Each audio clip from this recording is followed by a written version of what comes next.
नमस्कार, एपीएन और India legal के इस खास शो में आपका स्वागत है। आज हम बहुत ही विशेष मुद्दा लेकर आपके सामने आए हैं जो कि आपसे और हमसे जुड़ा हुआ है। हमने अक्सर सुना है कि अदालतों में तमाम ऐसे मामले हैं जो तारीख पर तारीख लगने की वजह से देरी का सामना करते हैं। ऐसे में ये सोचना बड़ा ज़रूरी है कि विवाद के वैकल्पिक समाधान यानी कि अल्टरनेटिव डिस्प्यूट रिजोल्यूशन क्या हो, जिसे कि एडीआर भी कहा जाता है। एडीआर के अंतर्गत विवाद समाधान की वे प्रक्रियाएं और तकनीकें आती हैं जो विवाद में उलझे पक्षों को बिना मुकदमे के ही विवाद का समाधान खोजने में सहायता करती हैं। तो आज जब अदालतों पर मुकदमों का बोझ बढ़ गया है तो एडीआर की अहमियत और भी ज़्यादा हो गई है। एडीआर में आमतौर में 4 तरीकों का इस्तेमाल किया जाता है। ये हैं आर्बिट्रेशन, मीडिएशन, कंसिलिएशन और निगोशिएशन। एडीआर आमतौर पर एक स्वैच्छिक प्रक्रिया है। इसको दोनों ही पक्ष राजी खुशी से इसमें हिस्सा लेते हैं और अपनी पसंद के जज को चुनते हैं, और अगर एडीआर के जरिए बात नहीं बनती दिखती तो वे प्रक्रिया से अलग भी हो सकते हैं, यानी कि हट भी सकते हैं। एडीआर प्रक्रियाएं आमतौर पर कोर्ट की कार्यवाही की तुलना में कम खर्चीली होती हैं। एडीआर में दोनों पक्षों के रिश्ते भी अच्छे बने रहते हैं और कम वक्त में समस्याओं का समाधान ज़्यादा मुफीद तरीके से, ज़्यादा असरदार तरीके से मिल जाता है। भारत में मध्यस्थता पर पहला कानून वर्ष 1899 में बना, जो कि पूरी तरह से ब्रिटिश मध्यस्थता अधिनियम पर आधारित था। फिर वक्त के साथ साथ कानून में कई बदलाव किए गए और आज देश में आर्बिट्रेशन का कानून मध्यस्थता और सुलह अधिनियम 1996 पर आधारित है। और अधिनियम का एक मकसद ये भी है कि विवाद समाधान प्रक्रिया में न्यायिक हस्तक्षेप को कम से कम रखा जाए। आज जब एडीआर की लोकप्रियता बढ़ रही है तो वकील समुदाय अपने आप को इसके अनुरूप भी ढालने लगे हैं और वे अपने प्रशिक्षण और विशेषज्ञता को एडीआर और क्लाइंट की ज़रूरतों के मुताबिक बदल रहे हैं। और इसके लिए ख़ास ट्रेनिंग की व्यवस्था भी की जा रही है और वकील भी तमाम तरह की ट्रेनिंग, तमाम तरह का प्रशिक्षण ले रहे हैं। अगर आर्बिट्रेशन और मीडिएशन की बात करें तो इसके दायरे में कैसे केस आने चाहिए और कौन सा नहीं आना चाहिए, और इस तरह इस पूरे मामले पर भी गौर करने की ज़रूरत है। एडीआर की सफलता प्रतिशतता कितनी बढ़ी है ये देखने की ज़रूरत है। हालांकि एक आंकड़ा ये कहता है कि इंटरनेट के दौर में online mediation and electronic arbitration का चलन भी बढ़ चुका है और एडीआर अभी एक सफल विकल्प के रूप में हम सबके सामने है। चाहे वो कोविड जैसी पैंडेमिक की हालत हो या फिर अदालती सुनवाई में जिस तरह से कमी आई है, ऐसे किसी भी हाल में एडीआर को सबसे ज़्यादा मुफीद माना जा रहा है। डिजिटल प्रक्रिया की तौर पे अगर देखें तो एडीआर की जो डिजिटल प्रक्रिया है, जिसको ओडीआर या ऑनलाइन डिस्प्यूट रेजोल्यूशन को आप कह सकते हैं, वो भी लोग अपना रहे हैं और अपनी समस्याओं को तेज़ी से सुलझा रहे हैं। संस्थाओं और कंपनियों की यदि हम बात करें तो संस्थाओं और कंपनियों में भी विवाद निपटारे के लिए मीडिएशन को सबसे असरदार तरीके से अपनाया जा रहा है। राज्यों के बीच विवादों को निपटाने में भी मीडिएशन का उपयोग खुलकर हो रहा है और आज बड़े मसलों को एडीआर के जरिए सुलझाने की कोशिश की जा रही है।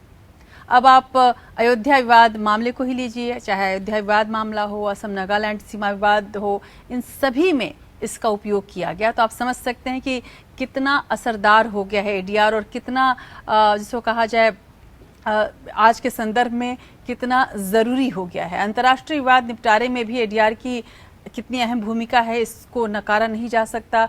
उधर एडीआर की यदि हम समीक्षा करें तो काफ़ी इसकी आलोचना भी होती है, गाहे बगाहे बहस भी आती है कई तरह की, और इसमें सबसे बड़ा बिंदु ये होता है कि एडीआर न्याय प्रक्रिया की उपलब्धि को कहीं न कहीं पूरी तरह से आंका नहीं जा सकता।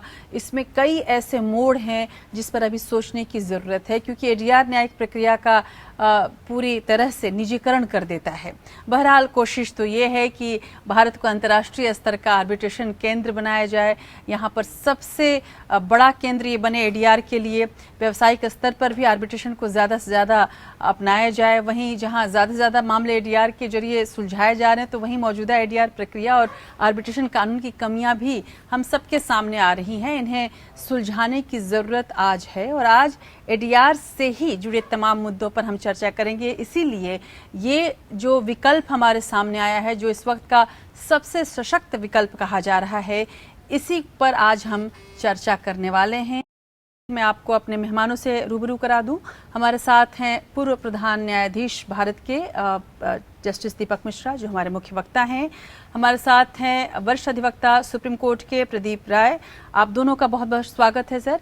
और हमारे साथ विकास सिंह हैं, वरिष्ठ अधिवक्ता, पूर्व additional solicitor general of India और पूर्व अध्यक्ष SCBA के। बहुत बहुत स्वागत है आपका विकास जी। और हमारे साथ श्रीराम पोंचू जुड़ रहे हैं, वरिष्ठ अधिवक्ता और मीडिएटर अध्यक्ष मीडिएटर्स इंडिया के। बहुत बहुत शुक्रिया श्रीराम पोंचू साहब हमसे जुड़ने के लिए। ललित मोहिनी भट्ट अधिवक्ता हमारे साथ जुड़ रही हैं, मीडिएटर भी हैं। और हमारे साथ हमारे सहयोगी किरण भारद्वाज, जो कि खुद एक अधिवक्ता हैं, मीडिएटर हैं और मेरी को मॉडरेटर भी हैं। अब सीधे मैं आपको लिए चलती हूँ जस्टिस दीपक मिश्रा के पास। जस्टिस मिश्रा, जैसा कि रिपोर्ट हमने आज देखा सर, आज जिस तरह से एडीआर एक बेहद ही इम्पैक्टफुल, प्रभावशाली एंड लोकप्रिय न्यायिक प्रक्रिया बनकर उभर रहा है। लोग इसे अपनाकर अपनी तमाम तरह के प्रॉब्लम्स को सुलझाने में लगे हुए हैं। जो इंस्टीट्यूशंस हैं वो इसका बहुत बड़े पैमाने पर प्रयोग कर रही हैं। और अब तो फॉरेन कंपनीज हैं, they are also trying, they are also coming through the ADR system.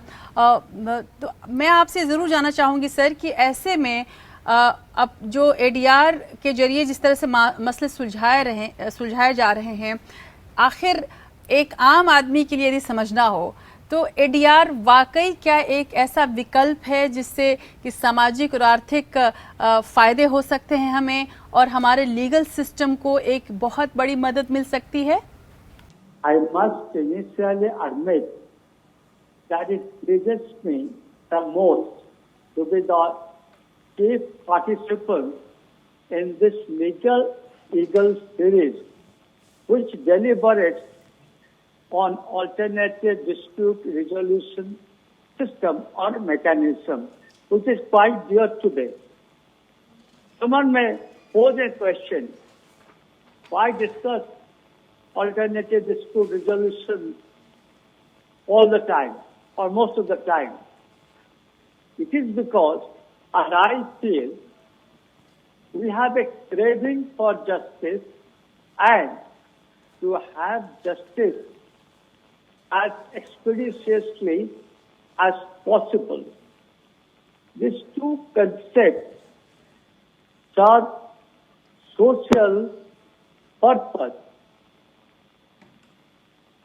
This concept, according to me, relates to the person who knocks at the door, the person who advances the cause of litigation,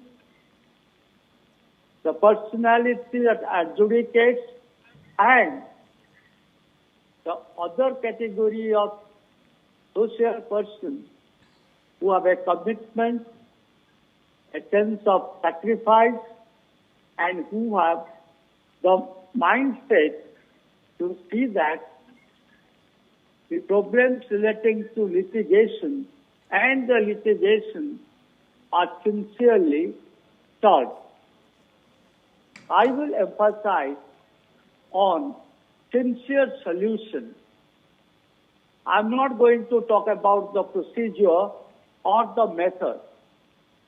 There is no denial of the fact that individual attitude, aptitude, sensibility, skill, dedication, and commitment are absolutely essential.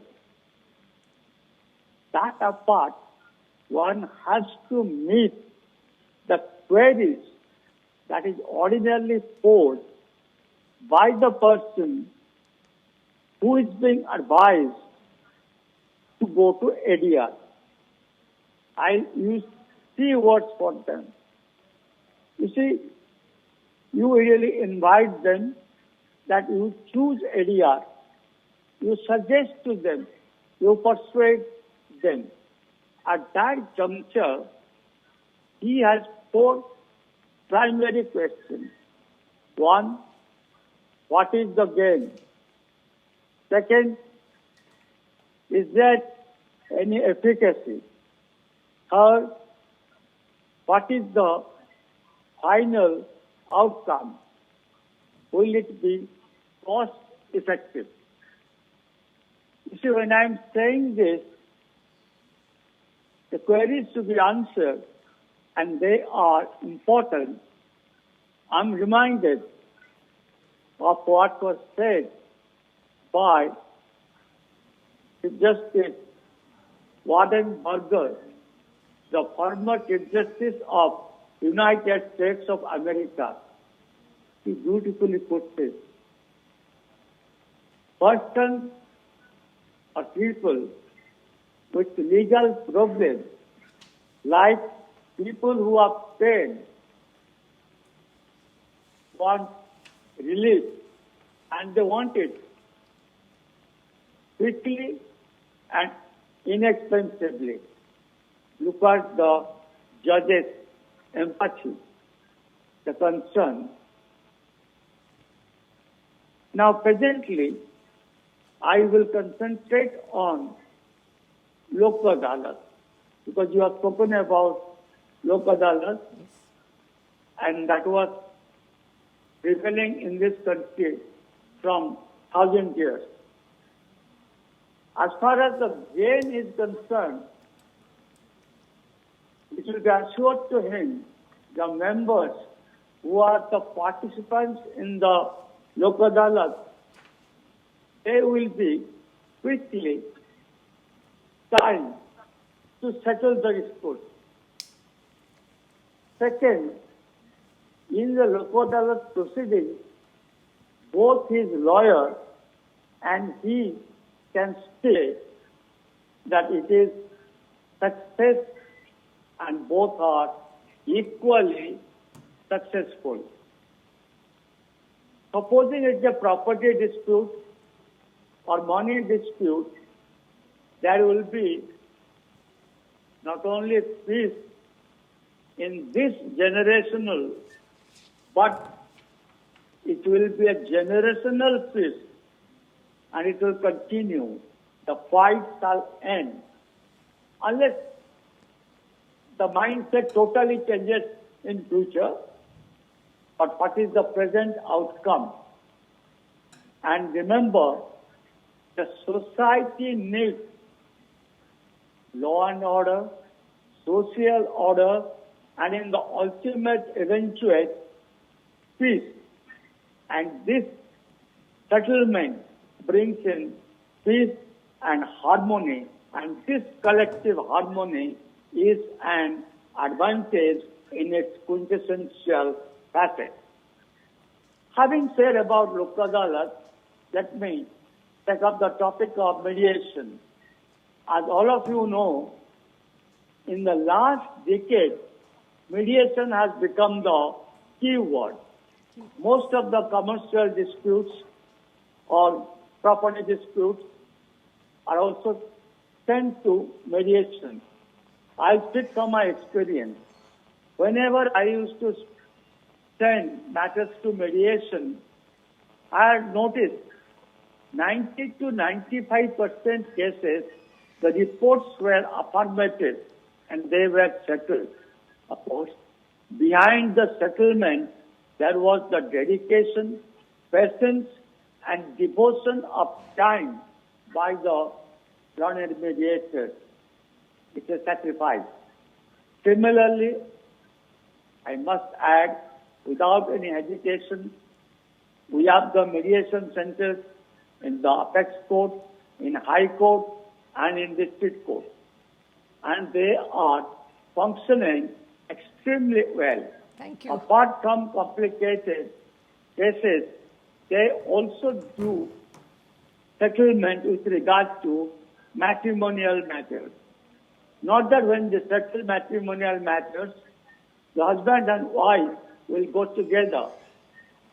Either there will be amity and or amiability, and the matrimonial bond will be further sanctified, or there will be no bitterness in court litigation and it will not continue for a longer period. They know precisely where they stand. As far as mediation is concerned, I think it is a legal science and artful craftsmanship. When I call it a legal science, I would like to put it slightly on medical terms, on clinical terms. Diagnosis, prognosis, potentiality of contagiousness, and constitutional and symptomatic remedy. I must hasten to clarify, when I am saying constitutional remedy, I do not mean the remedy in accordance with the Constitution of India. When I say constitutional remedy, the real cause, the very facet, the platform, and the reason for the dispute that will be diagnosed and remedied.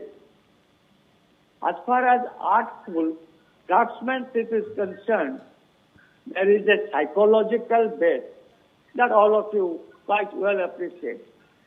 There is also a geopsychological balance, which I will explain. Third, the production of a mindset by which the litigation psychology reduces. And lastly, a broader therapeutic counseling. Now, this is an interesting facet I have mentioned, that geopsychological balance. I'll give an example.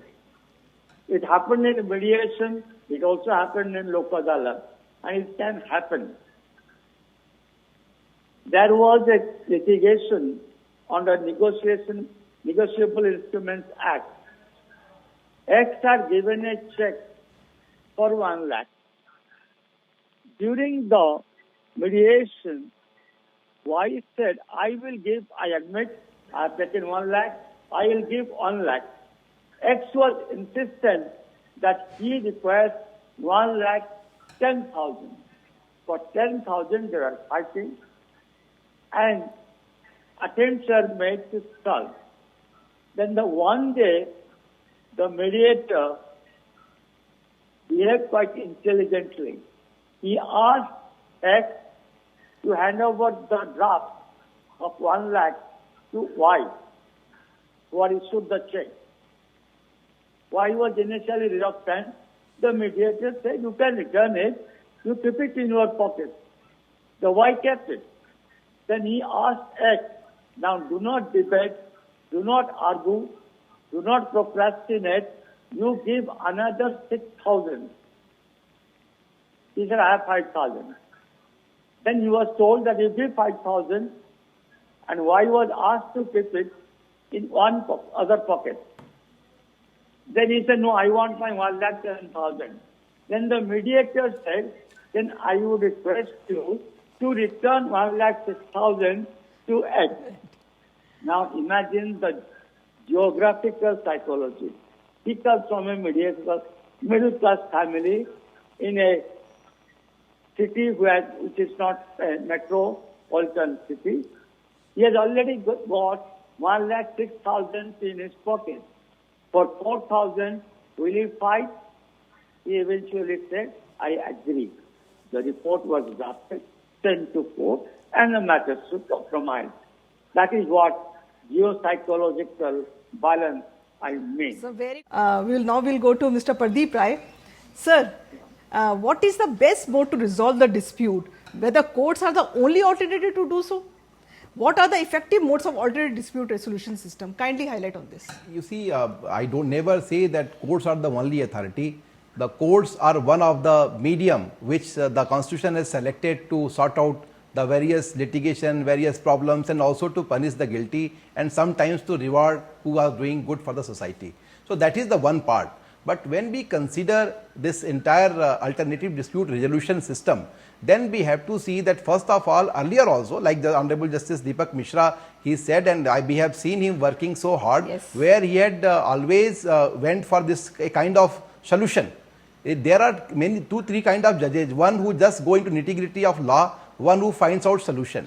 So there are few judges who actually work for the betterment of the society and also work for the speedy justice. So Honorable Justice Mishra falls under that category only, who has already always worked hard for the system and betterment of the system. Some of them may like it, some of them may not like it, but actually that was the good for the society and good for the country.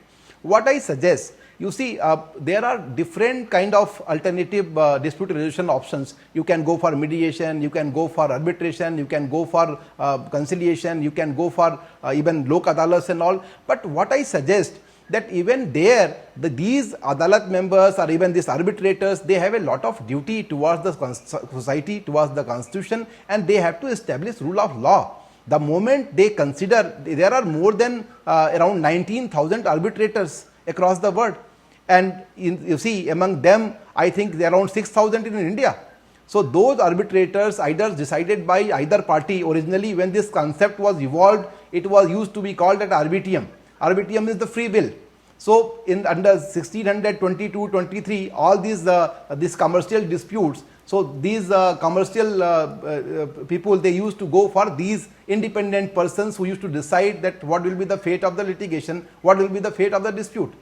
And there are many other ways which has to be sorted out, but I feel that this kind of arbitration and mediation, it is very important. At the same time, we have to uphold the speedy, the primary purpose, that because there is a pendency in the courts and because of that reason we are going for the arbitration and mediation. If our arbitrators fail to do so, fail to give speedy justice, then I don't think this medium will be successful later. We have to be very careful, we have to decide the disputes, and at the same time it should be felt that justice is being done. It should not be like personal choice. Personal choice will not prevail. Justice has to prevail in many arbitrations, and what happens, parties has to select those arbitrators. So I suggest that whenever something is happening, all these alternative dispute resolution modes are really equally important, and this is really a very good medium which the world has now adopted. Almost in all the countries we have arbitration centers. In India also we are practicing it widely, and many fine good judges, even judgments better than the Supreme Court of India are being written in arbitrations. Yes, so it is really a great thing. That's very good suggestions you have given, and it is the good mode. Alternative dispute resolution is the best mode. Now I will go to Shriram Panchu over here. Sir, as per your knowledge, sir, what are the developments of mediation in India, or the mediation road for the future in India, sir? Since you are a very experienced mediator with us in India, sir, what are the developments? Well, good evening. Firstly, let me say it's a pleasure to be on this panel. Sir, your voice is also is it low? not coming properly, sir. Can you hear now? Just see. We can hear. I will just get back to you, sir, since the audible, you're not audible to me. I will go to Madam Mohini Bhatt, Lalit Mohini ji. Madam, what is the relevance of ODR and ADR in COVID times in terms of efficiency, ease of doing business? Since during COVID time we are using only ODR or ADR, online mediation or other things also as an arbitrator. So what is now this concept is there. So what is, in terms of efficiency, what is the relevance of this? Thank you first for inviting me in this panel, and I'm so fortunate that Justice Deepak Mishra, Shriram Panchu, Mr. Singh and Mr. Rai are all here. So coming to your question, Kiran, I will first explain what is ODR. ODR is a process to resolve disputes using technology. So what is happening in this is that primarily it involves, again it's a part, I'm talking on mediation. So it primarily involves negotiation, mediation, or arbitration, or combination of all, which is carried on through an online platform or with the help of technological tools. So in brief, ODR basically involves four parties: claimant, respondent, arbitrator, mediator or conciliator, and the fourth is the technology. So now coming back to your questions with regard to ODR in COVID times, in terms of efficiencies and ease of doing business. So my answer would be to that is that, of course, during these times, ODR has great significance. As you all know that the courts are not functioning in full capacity. Everything is being done online. Even hearings are being done online, whether it's the Supreme Court, High Court, or the trial courts. Everything is being done on all right. And as far as dispute resolutions are concerned, and as you also know that disputes are also on rise, so the time has come where it is required that disputes need to be resolved sooner than later in order for affected parties to get effective remedies. So therefore, in my opinion, the digitization and the use of technology in these pandemic times have great significance. And as you all know, the courts are hearing matters also through video conferencing. Arbitrations are also being carried out through video conferencing. E-filing of documents is catching on. And as you know that youngsters these days are also extremely comfortable with the use of technology and prefer this over cumbersome paper filing and in-person meetings. With faster solutions being more accessible, the long-drawn process of litigation, in my opinion, as now is not preferred. ODR in this case, in this kind of a scenario, presents an ideal solution to these issues and has several advantages that are especially relevant in this time. So this is a stage where we all have to learn now computers and be savvy with the computers, and for the ODR system, lot of sites are there now. बिल्कुल और बस अब मैं यहीं पर विकास सिंह को भी लेना चाहूँगी। विकास सिंह जी, बहुत बहुत शुक्रिया आपका हमसे जुड़ने के लिए। जब ये सारी बातें चल रही हैं, यहाँ पर एक बड़ा मसला है और वो ये है कि अभी तक शायद हम ये नहीं समझ पा रहे हैं कि एडीआर का दायरा क्या हो, इसकी लिमिट्स क्या हो, इसकी सीमाएं क्या हो। क्या आपको लगता है कि एडीआर की जो प्रोसेस है और इससे जो जुड़े हुए नियम या कानून जो हैं वो बिल्कुल आज के हिसाब से हैं, आज के वक्त के हिसाब से हैं, या फिर कुछ इसमें और ज़्यादा नयापन लाने की ज़रूरत है, इसमें थोड़े परिवर्तन करने की ज़रूरत है जिस तरह से अब इसकी मांग बढ़ रही है? Do you think that we need to think about this, that there are some changes much needed in this field? Well, if you ask me, in a country like India where there are a shortage of courts and the average man, to seek justice has to wait for a long time, and the result has been that the Supreme Court in several cases has held that if you don't give speedy justice, the justice delayed is justice denied. So in India, there is a huge scope for arbitration, not as a substitute for court, but more as to share the burden of the court. So a lot of people are now going for arbitration. The advantages are that in a court proceeding, it is more, sort of procedure bound, and it takes time. There is a certain method by which only you can go, and there are certain limitations in the manner in which you can file petitions. Whereas in the arbitration proceeding, there are even the CPC is not binding, so the arbitrators can decide their own procedure. The justice is much speedier in arbitration. People can get relief much faster. And also, if you see that the mediation is also a statutory part of various statutes, like for instance in the Hindu Marriage Act, if there is a divorce case pending, then it is always the obligation of the judge to try and ensure that the two of them, reconcile rather than going for a divorce. So that mediation is also something which is integral to a certain judicial justice delivery system. And Justice Deepak Mishra was, of course, an expert at this. I remember in his court, as you also said, Kiranji, that in his court he used to always try and balance the interests of the parties that were before him and try and find some kind of a solution which was acceptable to both. In fact, Justice Deepak Mishra has the distinction of ensuring that both parties went happy from his court. So this is one beauty of arbitration. This is one beauty of trying to bring a settlement into two parties. the way arbitration can grow in this country is that there has to be more professional arbitrators. There has to be more training of arbitrators. We don't have an arbitration bar. We should have a separate arbitration bar. We should also ensure that the lawyers who want to get into this arbitration practice have that special training that they can, they should not come with the hangover of a court system. So if you come with the hangover of a court system, then you start treating arbitration also like a normal court procedure, and then you get that procedure bound, and you start behaving as if the arbitration will go on for the years together. That's not the intention. The intention is that the arbitration should be speedy justice. The client should get his relief immediately. So the way forward for this country is to have more arbitration centers. Judges for arbitration need to be trained. And under the new act, which is the 19 Act, now there is an arbitration council.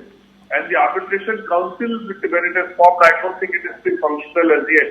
The arbitration council will be rating the various forums of the various people who are into arbitration, so that there is and I feel way forward will also be to put a cap on the number of arbitration that a particular judge is having at any point of time. So what my experience is that when there are 3 Supreme Court judges in an arbitration, and when you get a matter adjourned, the 3 of them are not able to decide a date for at least 3 months. That is something which is disturbing, because their calendar is so full that it is not possible for them to give a date for the next 2 months or 3 months, and that really defeats the very purpose of going into arbitration. Also, the arbitration should be also inexpensive. So of course that effort has been there in the new amended statute, that there should be a cap on the fees, and there can be a reduction in the fees also if the matter is not decided within the time which is fixed for arbitration. So these are a lot of things which innovation can be done, and the arbitration process can be made more effective and more meaningful. And it can take over a huge amount of litigation which is burdening the court system, and but unfortunately there are 2-3 limitations. Like for instance, there are some statutory matters, like for instance currency matters. They can't go to arbitration. But also when there is a judgment in rem, that can be done by arbitration. A judgment in personam only can be done by arbitration. So those limitations, of course, will be there. But otherwise, most of these disputes can be civil disputes can be taken over by arbitration to reduce the burden on the. Now again back to Shriram Panchu sir. Sir, what are the developments of mediation in India, or the mediation road for the future, sir? Please, as per your experience. It's a pleasure to be here with Justice Deepak Mishra and with Vikas Pradeep. I think you've chosen a very nice topic, social and economic issues in ADR. Because if you look at mediation is a system where the mediator brings the parties together to a decision which both of them can accept and finish off the dispute. The decision is back in the party. And the stress is on the emphasis is on reaching an amicable solution. Now, just look at the social aspect. I mean, apart from the cost savings of time and money, just look at the social aspect. Every litigation is an exercise in hardship for the litigants. Yes. I've never heard of any litigation which improves the relationship. Every litigation damages relationships, sometimes for one generation, oftentimes for more than one generation. Between shareholders and companies, between amongst neighbors, people living in societies, among communities. So just this simple aspect that in a mediation you're trying to bring people to a compromise, consensus rather, which all of them accept being in the best interest of each one of them. I think that's a great social healing which is taking place. And I think that is one thing they should keep squarely in mind. Don't also forget that litigation and the stress has tremendous health fallouts and consequences. It wears down people's lives. There are people who spend the whole of their lives in litigation. Sometimes in mediation, I've dealt with people who are at the fag end of their lives, and they're able to come to a settlement. And they tell me, look, I wish I'd done this 30 years back. Why did I spend 30 years of my time fighting? And unfortunately, there are those who do not see, the end of their lives without a resolution to their fight. So I think that's another thing we need to bear in mind. And I'll give you a very quick example. So sometimes litigation goes much beyond the contending parties. Take this very unfortunate dispute between, the Tatas and Mistries. Here are two prominent families, and the way that dispute panned out, very unfortunately, affected companies, it affected shareholders, it affected independent directors who had to go into tribal camps, it affected the community. One dispute pertaining to one bunch of companies, and look at the kind of impact it has. And I think surely in prospect, if something like this would ever happen again, I think the parties would say, well, before we launch into litigation, let us see if we can find three wise men, sit with them and find a solution. So one more question I want to ask, sir. What is the relationship of justice and mediation, since you were talking about relationships issues? So this also came in my mind. Well, it's a nice question. The relationship between justice and mediation. And I'm often asked this question. People say, is mediation also justice? And I say, well, why not? One form of justice is what a judge gives you to court, looking at the facts of the case, the laws, statutes, hearing arguments, and evidence. Another form of justice is what people in dispute themselves think is fair and just in outcome. And if both the parties who dispute say, adopting Justice Deepak Krishna's wonderful phrase of geopsychology, which I interpret my own way to be wider perspective. Both the parties say we employ a wider perspective. And we think this is just and fair as a way of ending this. Surely that's also justice. Yes, also justice. So I think we have one kind of justice in court and we have a soft justice coming to mediation. So that is one important section. The other is, I think, that a lot of mediation in India is advanced and become prominent because of the courts. Because people saw it as having the stamp of the people of the courts coming under the umbrella of the law, is one reason why mediation has made great steps. And I must thank many judges, including Justice Mishra, for their support for mediation.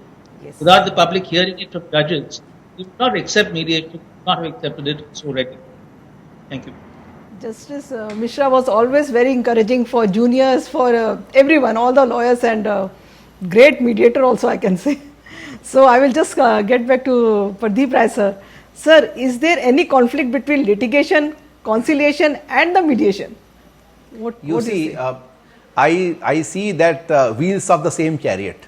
Yes. Because the moment you go for the litigation, any kind of litigation, if it is a commercial litigation, it starts from a good relationship to some dispute and then it becomes worse. But the moment you go for mediation, at least you have an opportunity to talk. So what I suggest that even in the big matters where parties are here up to the Supreme Court, primarily court must direct them to go for mediation, and the moment they come with a solution, then at least there is no need for litigation and all.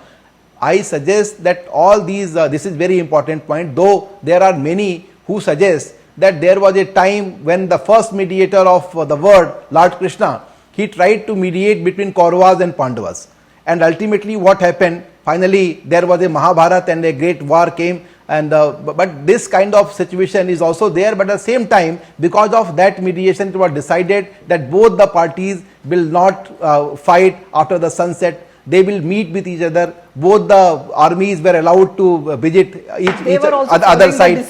So at least something is there which makes you on talking terms. Something is there which makes you pleasant. So I feel, and I personally feel, and I have seen that also, that the moment you go for litigation, and if you have a better alternative where your litigation can be sorted out by way of mediation or arbitration, I feel that that is much better, because there you don't have that kind of bitterness. Sometimes in the courts I have seen that lawyers and parties, they behave like enemies. But when you are in mediation, at least you have a talking terms, you are willing to talk, and even if mediation fails, at least you have some nice experience, lesser bitterness, all these things are there. So I feel that this is the a composite package, you can say, that in order to do complete justice, you need to have all this. At the same time, the requirement of law is there, because the mediators, I don't feel that a lawyer is required to mediate.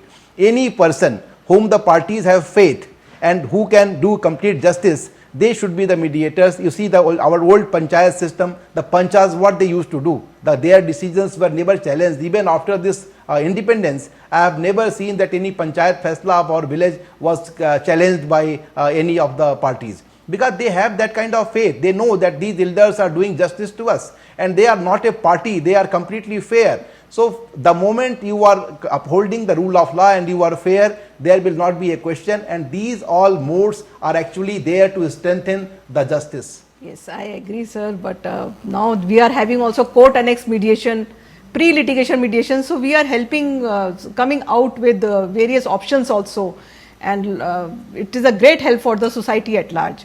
Mr. Vikas Singh, sir, whether the Arbitration and Conciliation Amendment Act 2015 is a preferred mode of dispute resolution of commercial disputes, and whether the arbitration tribunal has been given a wider powers? Well, the arbitral tribunal always had the same power. The power has not been increased, but the way in which a commercial dispute would be looked at, that has definitely been undergone a change. And now the very fact that after the 2015 Act, if you don't require, there is not an automatic stay of an award when the appeal is filed, Section 34 petition is filed, that itself speaks volumes of the intent of the Parliament to ensure that people get the fruits of the arbitration faster. Because otherwise what used to happen, you used to file a 34 and the court system again did not have the time to deal with the petition, and till the time the petition remained pending, the stay, the arbitral award had an automatic stay. So those are some very salutary changes that have been brought into the 15 Act, which ensures that the person who has got an arbitral decree in favor, he can get the fruits of that decree much faster. And of course, the 2019 Act has even further, made more changes into the Arbitration Conciliation Act, and we hope that with these changes coming in, there will be more speedier justice under the arbitration scheme. Yes, thank you, sir. I will just get back to you, sir. I'm Shriram Panchu, sir. Sir, what are the social and economic advantage of mediation? How far the settlements are binding with regard to pre-litigation and court annex mediation, sir? Thank you. Insofar as enforceability is concerned, your enforceability is virtually guaranteed now. Earlier on, court annex mediation, you get a decree of court. Private mediations are treated as an arbitral award by consent. And now you have the Singapore Convention, which is an international convention. It says that when there is a mediation settlement between people of two countries, organizations of two different countries, that agreement, that mediation agreement is enforceable anywhere in the world where countries have signed the Singapore Convention, without having to go to court again. You just have to file it and seek enforcement. You don't have to file another suit. So your enforcement is best guaranteed in a mediation. But let me also tell you something very interesting. 99% of cases where you have a mediation settlement actually never go to court for enforcement. Because when people have come to an agreement on what they believe is in their best interests, they just go about implementing the agreement. So it's a very rare case where, there is a mediation agreement and somebody goes to court seeking enforcement. In my 30 years of doing mediation, I've never come across even one instance where a party had to go to court and say, I want to enforce mediation agreement. It's a very, very rare case. Coming to the other part of your question, the economic fact of mediation. I think this is a particularly important time because apart from the standard cost and time efficacy of mediation, please understand that we are now in this globalized, world where countries, economies depend a lot on ease of doing business. India ranks very well on some factors, but it ranks very low on the dispute resolution index. That's because we have a legal system. Our legal system is full of merits. It gives people a chance. It gives people opportunities. It protects people.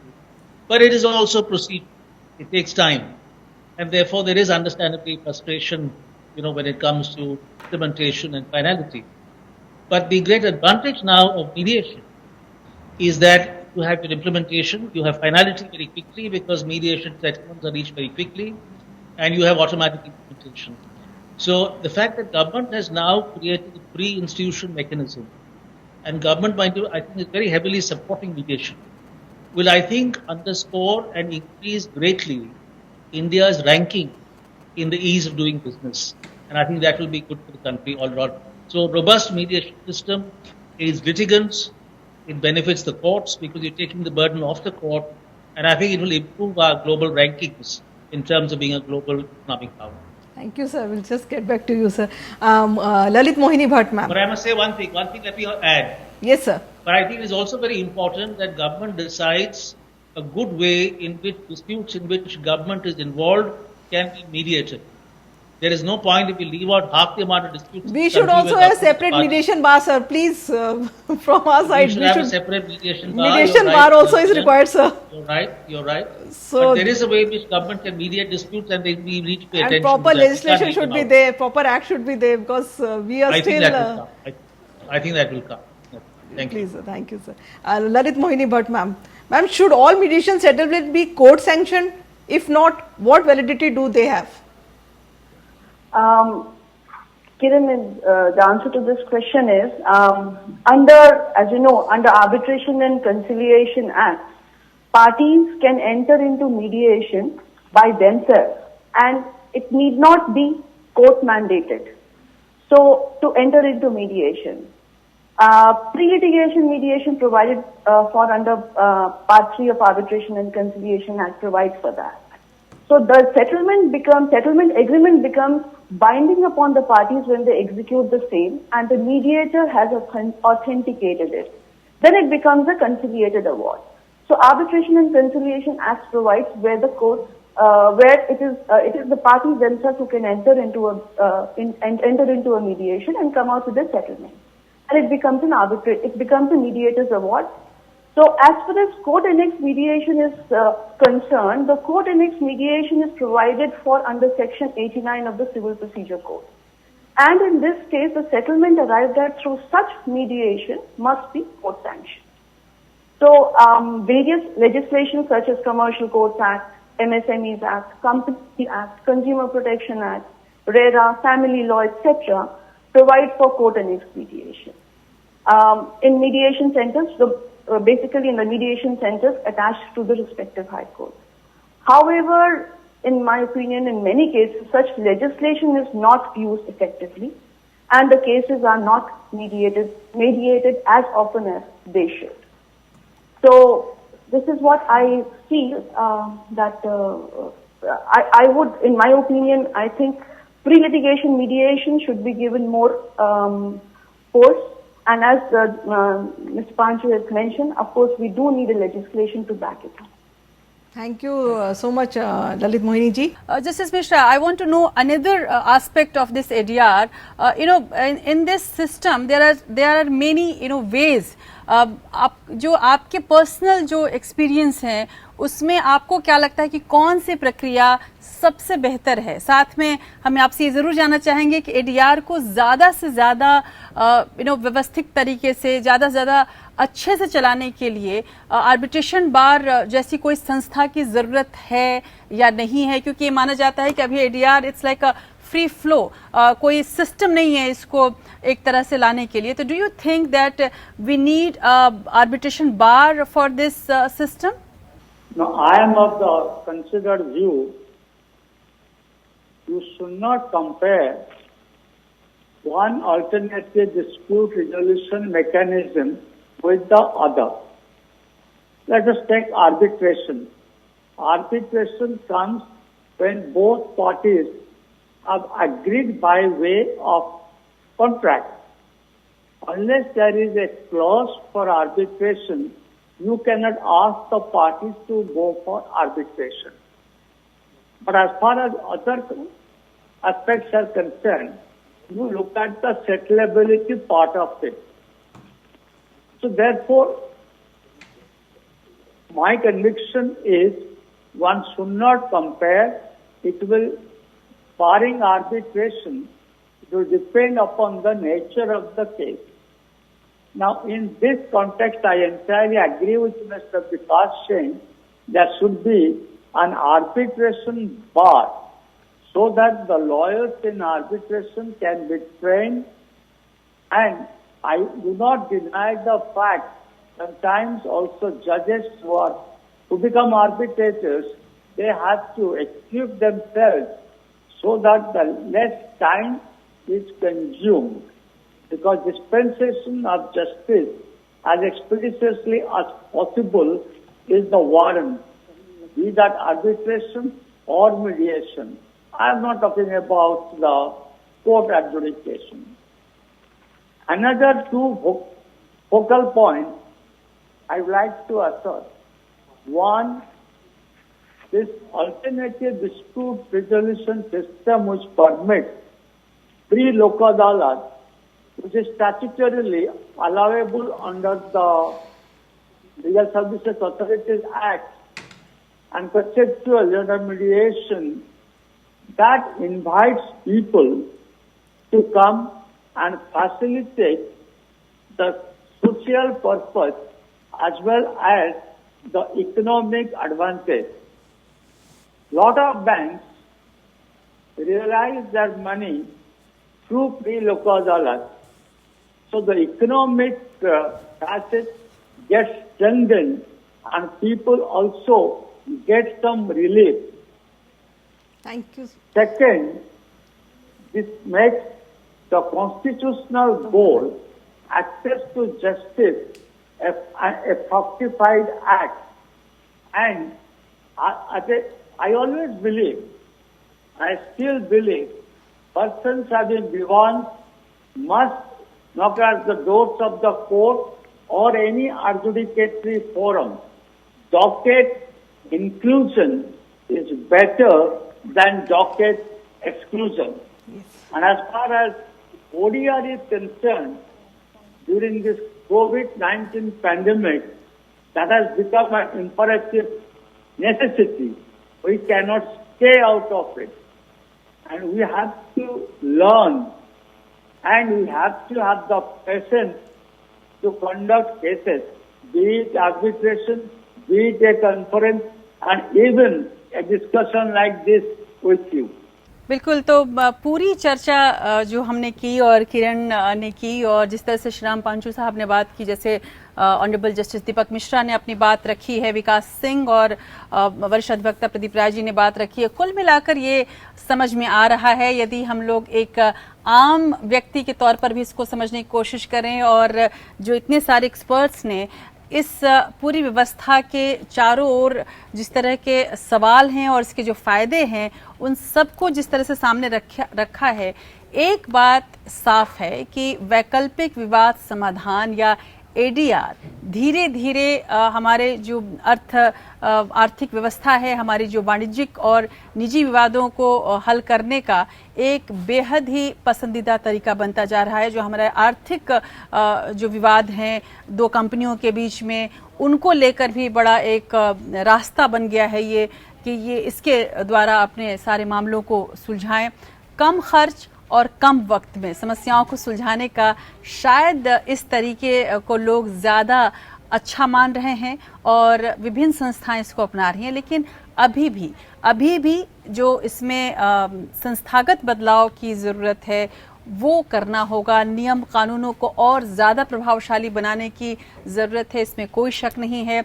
उधर अगर हम ADR की कार्य प्रणाली की बात करें तो इसमें जिस तरह से निपुण वकीलों की एक तरह से फौज तैयार हो रही है, इसको और कहीं ज़्यादा करने की ज़रूरत है। और जो हमारे लीगल स्टडीज़ हैं, जो हमारी पढ़ाई हो रही है न्यायिक व्यवस्था की, उसमें भी इसको एक महत्वपूर्ण चैप्टर के रूप में, महत्वपूर्ण भाग के रूप में पढ़ाई किया इस पाठ्यक्रम को शामिल करने को किया जा सकता है। हालांकि अब तमाम ऐसी कोशिशें हो चुकी हैं और लोग शामिल कर रहे हैं, पर इसे और ज़्यादा बढ़ाने के लिए, और मुझे लगता है कि कहीं प्रैक्टिकल जिसको बोला जाए, प्रायोगिक तौर पर जो ट्रेनिंग की ज़रूरत है वो ज़्यादा देने की ज़रूरत है, ताकि पेशेवर तरीके से वकीलों को तैयार किया जा सके एडीआर के लिए। और ऐसे में उम्मीद है कि आने वाले वक्त में एडीआर देश में एक बेहद सफल न्यायिक प्रक्रिया बनकर उभरेगा। इंडिया लीगल के इस खास कार्यक्रम में आज बस इतना ही। अगली बार हम जब आपके सामने हाजिर होंगे तो एक नया कानूनी मुद्दा होगा और एक नया पैनल, जिसके साथ हम मिलकर ये समझने की कोशिश करेंगे कि उस विशेष मुद्दे को किस तरह से लिया जाए। आज बस इतना ही। नमस्कार।